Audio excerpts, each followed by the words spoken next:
Sasa wanangu nimenunua kodi hizi hapa. Wanangu mimi naambia muwe wasafi. Kodi hizi hapa mpya. Kuweni wasafi wanangu kuna deki zenu. Fueni nguo muwe wasafi. Ndio maana naambia hivyo. Muwe wasafi wanangu. Kodi hizi hapa.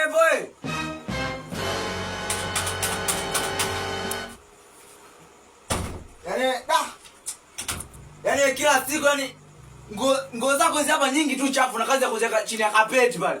Kazi uchafu tu, kazi kunduka mikojo tu. Kuwa na aibu. Kama unajirekodi. Wa vipi hapo wanangu? Uchafu tu. Pole lakini. So bebe nguo. Wewe una akili, sio una akili. Unaona sio wewe. Una akili Mungu, hauna akili wewe mbuzi. Wewe mbuzi, wala sio. Una akili. Unaona unataka kwenda siku moja mbavu wewe.